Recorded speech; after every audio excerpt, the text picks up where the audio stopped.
Tahukah kamu dengan golongan Wahabi, kelompok Wahabi, orang Wahabi? Wahabi mereka, Wahabi mereka.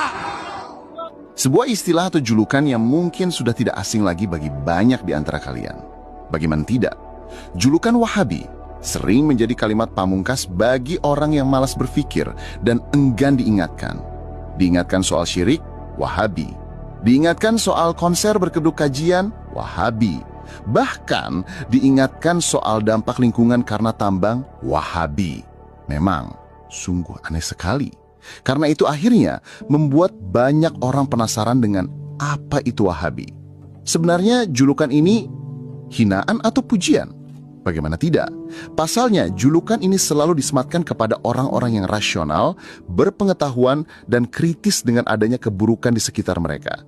Belum lagi jika dinilai dari segi arti Wahabi. Karena itu mari kita cari tahu sebenarnya apa itu Wahabi.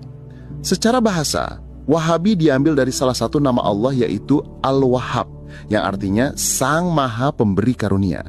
Sedangkan Wahabi berarti memiliki makna pengikut Sang Maha Pemberi Karunia. That are you a Wahabi?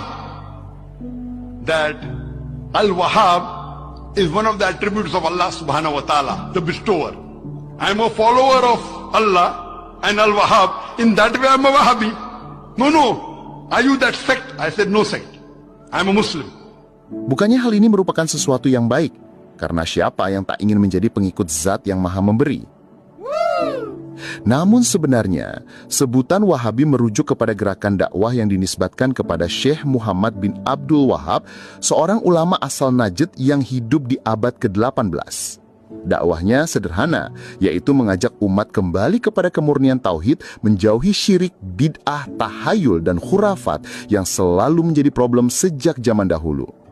Ia berdakwah di tengah masyarakat muslim yang sudah terbiasa menyembah kuburan, meminta kepada selain Allah, dan merayakan ritual tanpa dasar syariat.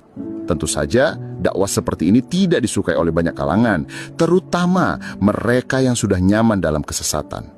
Maka tak heran, label Wahabi mulai digunakan untuk menjatuhkan citra, bukan hanya terhadap beliau, tapi juga terhadap siapa saja yang mengikuti jejaknya dalam menyeru kepada tauhid.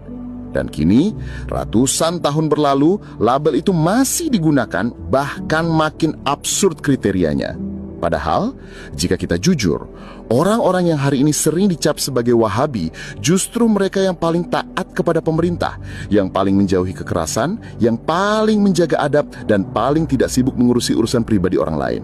Kecuali jika menyangkut urusan kebenaran. Lalu, siapa